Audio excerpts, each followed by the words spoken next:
Welcome to the Find Your Leadership Confidence podcast with Vicki Noethling. You are about to discover impactful lessons that help you grow as an individual, grow your confidence, and find the positive and good within you, so you powerfully and authentically become the best version of yourself. Be sure you visit our website at www.findyourleadershipconfidence.com. While you're there, subscribe to us via your favorite network. Now tune in, get ready, and enjoy the journey of emerging as a leader of exception in the 21st century. Welcome, everyone, to the Find Your Leadership Confidence podcast. I'm your host, Vicki Noethling, coming to you from Roswell, Georgia. The goal of this podcast is to bring topics and guests that will empower you to become that confident leader and take your business and your life to the next level. Today, my guest is Nick Jain, and let me tell you about Nick. He is the CEO of IdeaScale, the leading innovation software company. And it is a company which is the core of many leading global organizations' innovation efforts, including NASA, Comcast, NASCAR, Doctors Without Borders, and many others. Nick graduated the top of his class from Harvard Business School and holds a degree in mathematics from Dartmouth, and enjoys playing poker, running, and traveling with his wife. Today, we're going to talk about why innovation matters. Please join me in welcoming my guest, Nick Jain. Nick, very impressive background.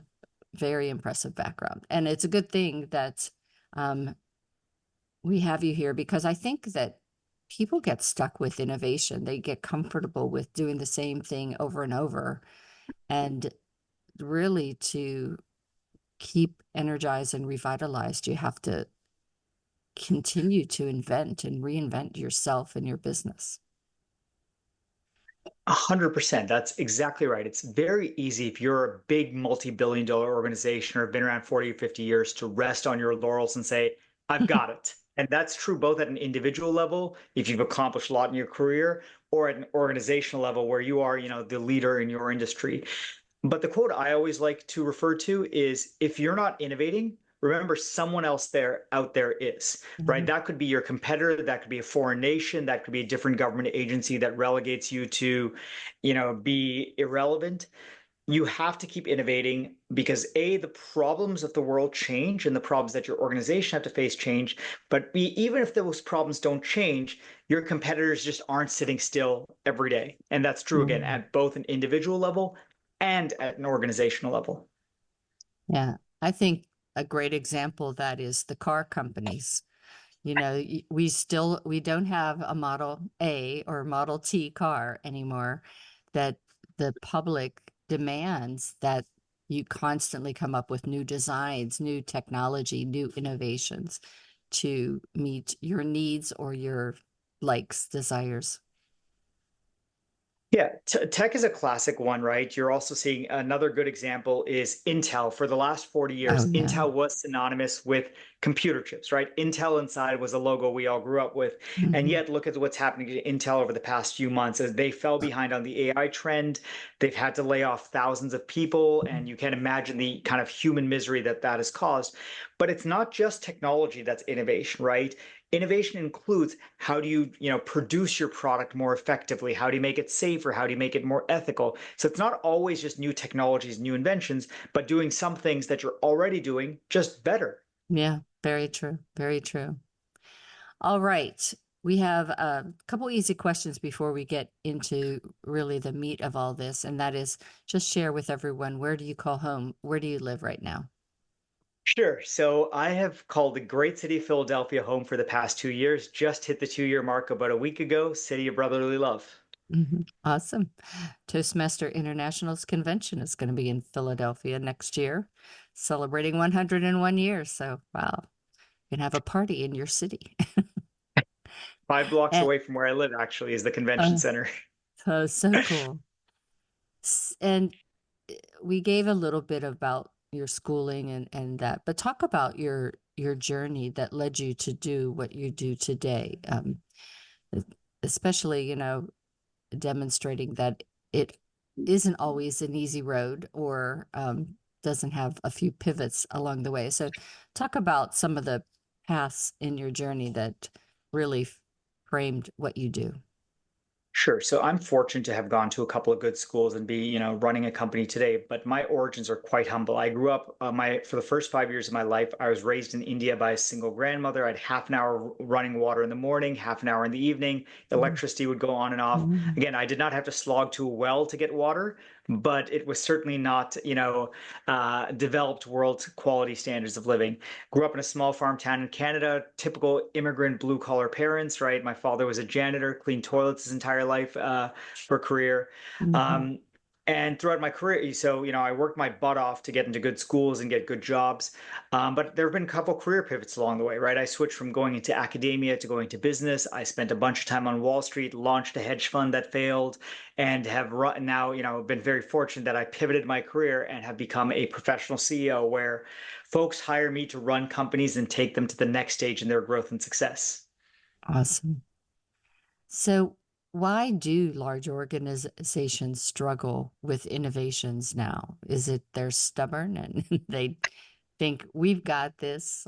You know, talk about the leadership and how sometimes they may be the problem too. Sure. So it's not, I wouldn't quite say they're stubborn. I would say it boils down to three things. Number one is there's no one as hungry as someone who's desperate, right? There's that Yeah. old quote, yeah, what is it? Desperation is the mother, necessity is Uh, the mother of invention, yes, right? that's When right. you are rich and multi-billion-dollar organization, you just don't have that hunger that a small startup would, right? Everyone's making great salaries. You're all, the executives have nice cars, whatever it is, right? That's issue number one. You're just not as hungry when you are successful. And large organizations, it could be public sector or private sector, are successful. Number two is in large organizations, the incentive for people is not to be creative, but not to rock the boat, Yeah, right? that's It's right. much easier to, rise up through Disney or Nike or whatever, is show up to work, don't piss your boss off, rise. If you come up with a wacky idea, you're more likely to be hurt than helped, right? Even if it goes right, that's not going to result in a promotion. It'll be a pat on the back. If it goes wrong, you're out of there. And then the third is a fundamental misconception about how innovation and creativity happens. People think when people think of innovation, they think the quiet genius and the eureka moment here, somebody by themselves in a room, they have that bathtub or shower moment and sparks of creativity.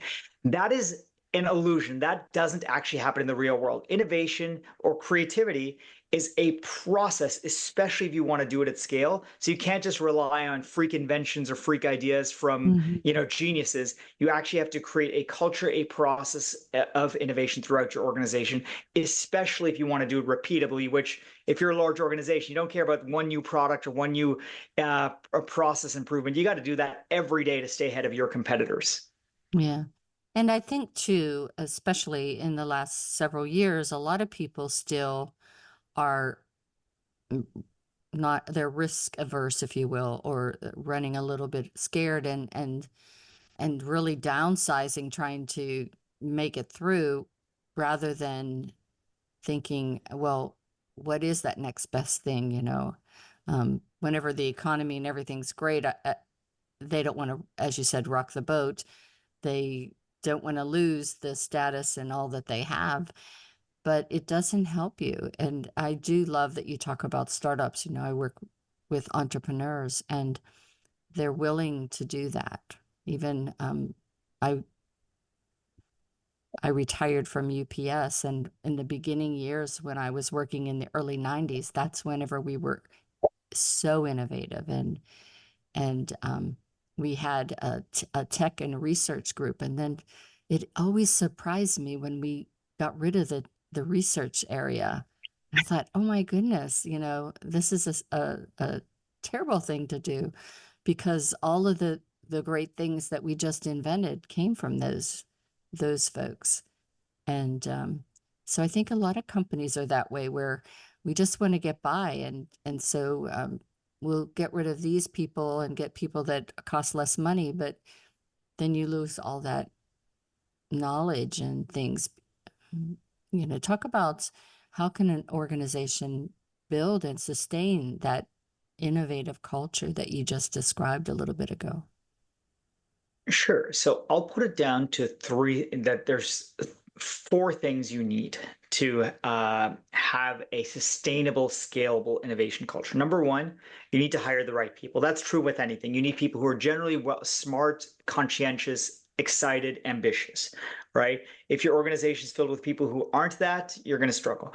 Number two, you need to create the right incentives. A lot of organizations are really bad, or what they're really good at is creating incentives that encourage people to shut up and just get promoted over time, right? When you come up with a great invention at your typical company, you get a pat on the back, you may get a bonus, and the company profits off of your billion-dollar idea. That's why people go to found startups. They either want the fame, the glory, the money, whatever it is.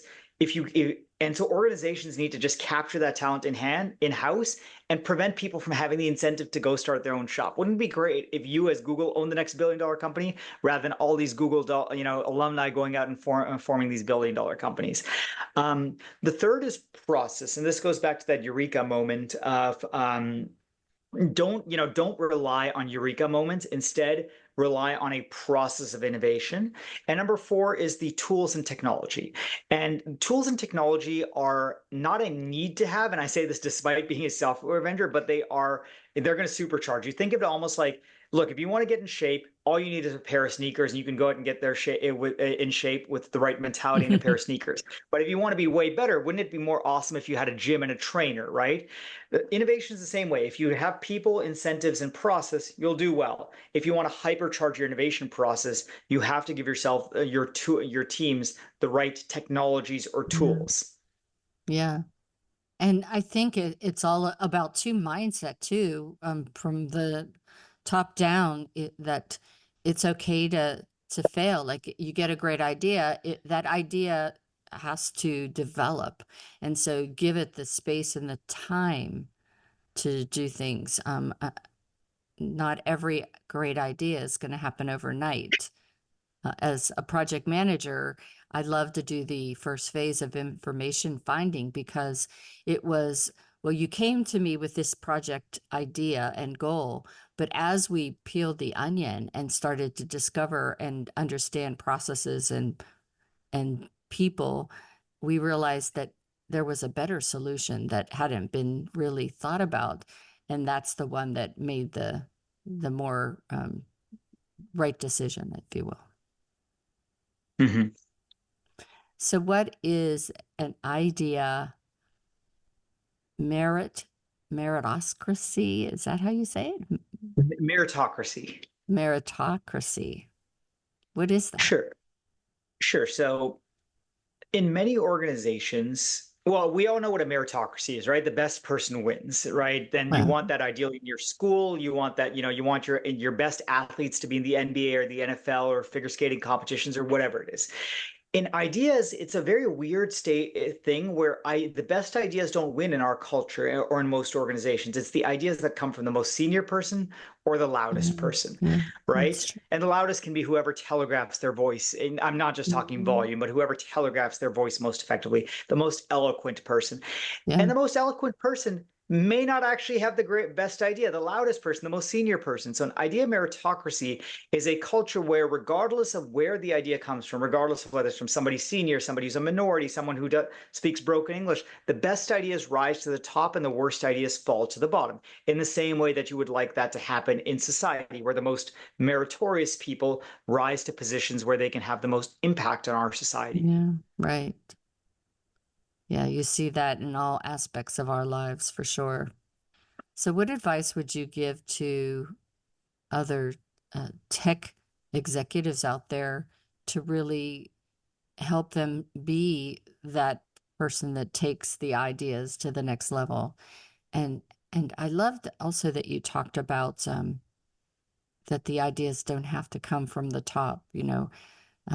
I do what I do to help people find their voice, because I have seen, just as you're saying, over and over again, where there's that quiet person in the room that's never heard or always talked over by someone that has the louder voice, the more confidence. And the worst thing in the world is whenever somebody else says an idea that you had and they get all the credit, or you do a project or whatnot, and it's not the best idea. You knew you had the best idea, but you didn't have the confidence to say what it was. Sure. So the way I'd respond firstly is there's that old quote, sunlight is the best disinfectant, right? So the way you create accountability and transparency in ideas is you make them transparent. So in a typical organization, the way ideas move around is somebody puts it on a post-it note or sends an email to their boss saying, hey, I have this great idea for a product, or here's how we can make the factory line more efficient, or here's how we can serve our constituents better as a nonprofit or government. That's a really terrible way, because that's a one-to-one communication or one to several. That is not, those ideas are not visible broadly. They're not voted on. They're not leveraging the power of what's called predictive markets, the collective intelligence in people's hearts, minds, and souls. So that's where, again, so I'm a software company, I'm a software company. I run a software company, and that's literally what our software does. It's basically the social network for ideas. So think of, in TikTok, you post funny dance videos or cat photos or whatever. Imagine posting your ideas to a social network where other people vote them up and down, where certain ideas go viral, the best ideas rise to the top, and all of a sudden the best ideas are visible to everyone, whether that be the CEO or the janitor. And just like that TikTok video, that great video, that viral video of a great idea can come from someone sitting on the other side of the world who has no idea even what the problems you're trying to solve is, but they came up with such a great idea that it naturally rises to the top. So it's combining, kind of setting aside my software, which obviously is designed literally to do this. The broader idea is you need to have your ideas in a public forum where they can be seen, commented, criticized, and iterated on by a broad array of people, rather than in a one-to-one kind of in the alleyways conversations the way most organizations work.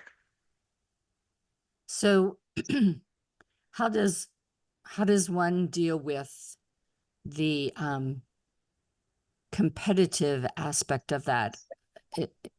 And whenever you say public, or the broader, is it within your organization that this software is, or are we putting it out to the general public? And the reason I ask this is, my brother did a lot of inventions, and put things out there that the ideas, when he would go to trade shows, you had people from other countries coming and taking pictures and things, and before you could get things copyrighted, they were stolen. So I think that's a big fear of some companies, is they want to be first to market and have that, innovative, creative idea that's just goes wildfire.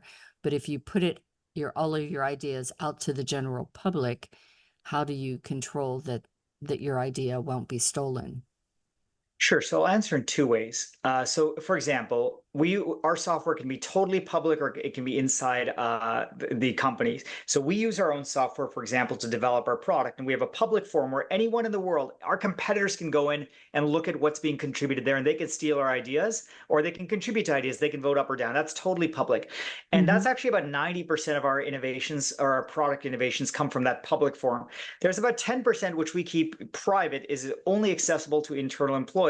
And that's where, for example, my super secret project that I'm very excited about goes, because I think this is something so cool that, like, I don't want it to be out in the public domain. So we do a balance of both. But again, 90% of what we're doing is in the public forum. Yeah. If you go to ideas.ideascale.com, without logging in, without telling me who you are, you as my competitor, you, Vicki, can go in and see all the great ideas that IdeaScale is thinking about for our product.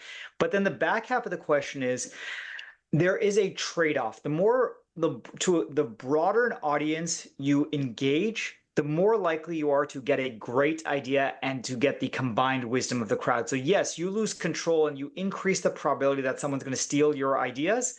But remember, you are also able to get better ideas from other people. So you're, in essence, not stealing, but you're getting access to the ideas of other people.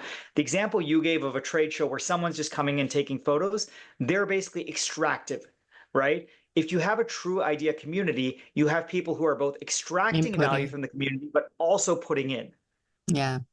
And, that's one of the things I like about AI is the more information you put in too, whenever you ask those questions about, well, you know, give me the top 10 of whatever, or the best ideas. And again, I go back to being a project manager with rooms full of Post-its of us trying to name a product or think of how we could enhance something.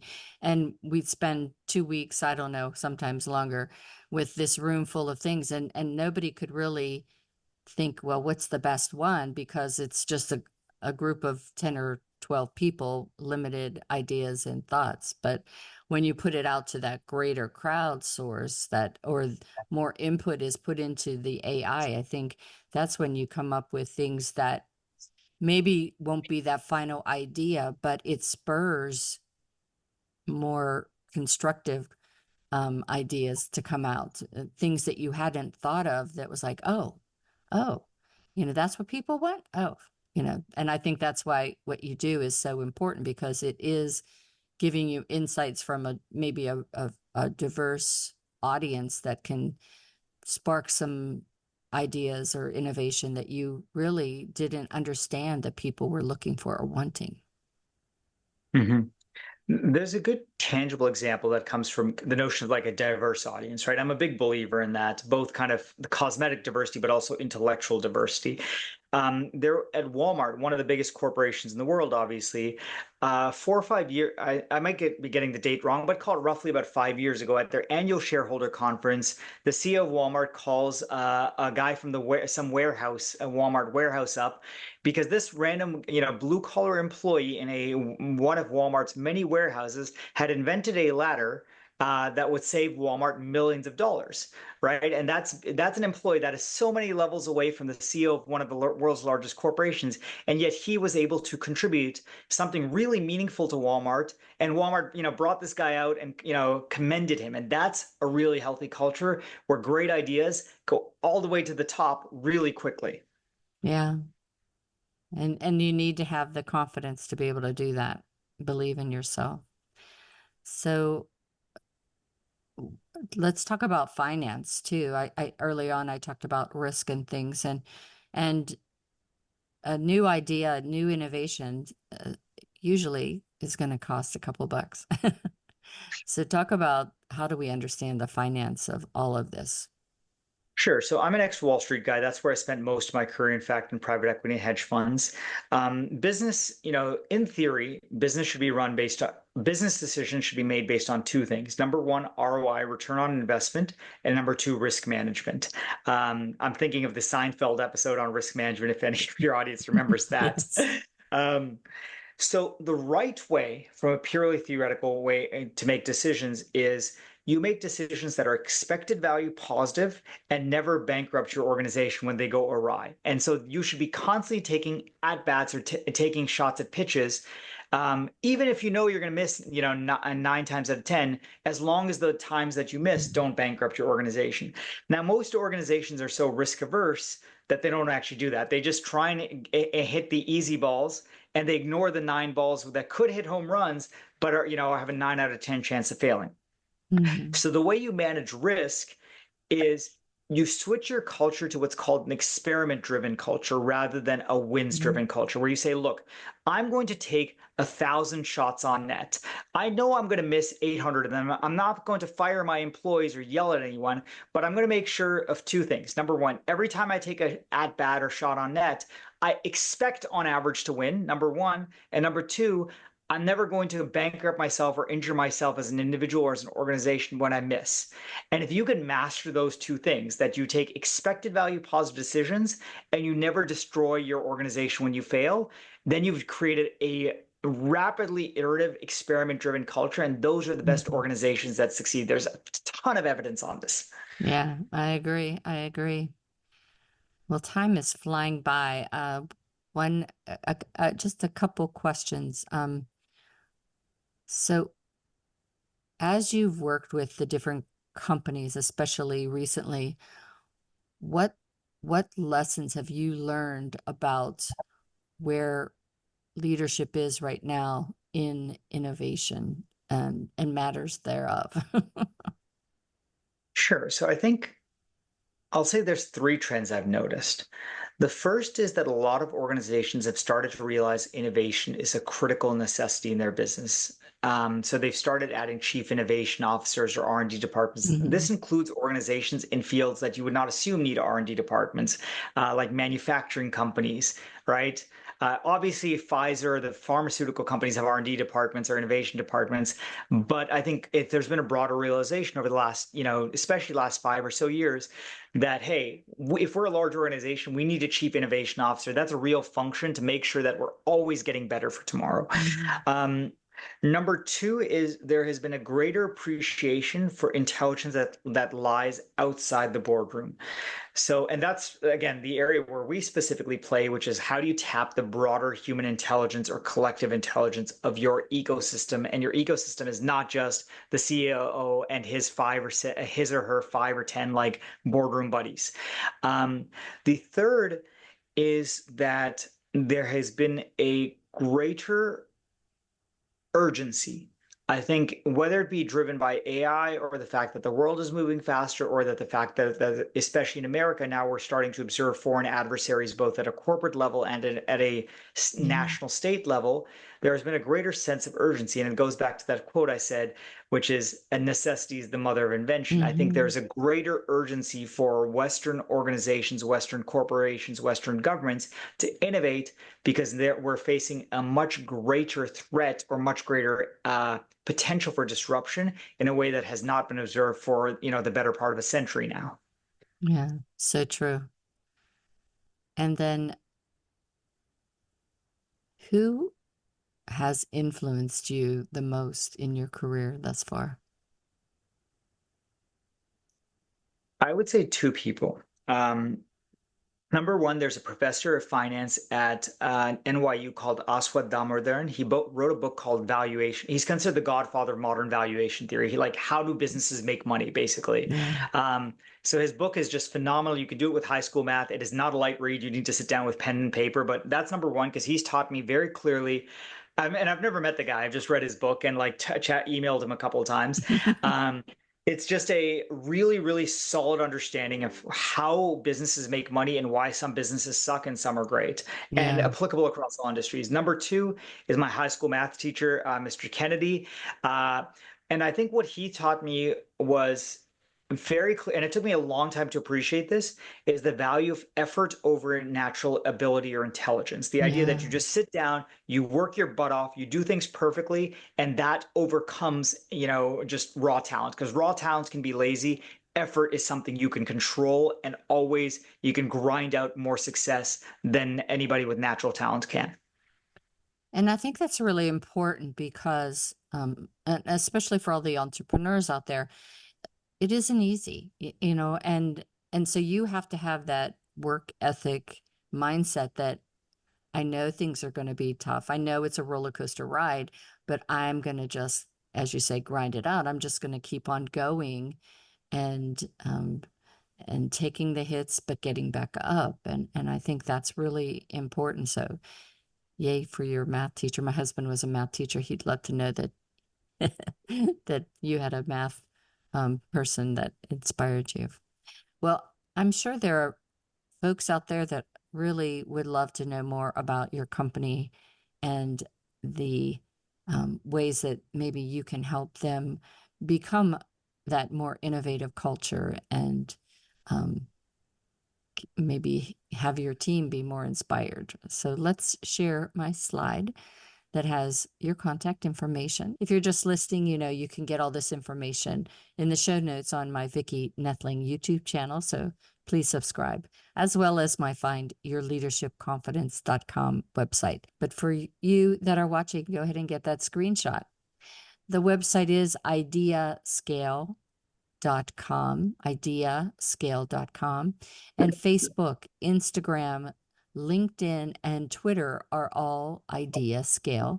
On YouTube, it's at IdeaScale Solution.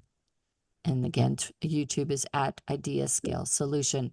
I'm going to turn it over to Nick to talk to you about what you might find whenever you go on his website, resources, links he might have, and what he has out there on that LinkedIn channel or any of his channels, YouTube, that might help you to get more understanding or start your journey to becoming more innovative, either individually or for your company? It's all yours.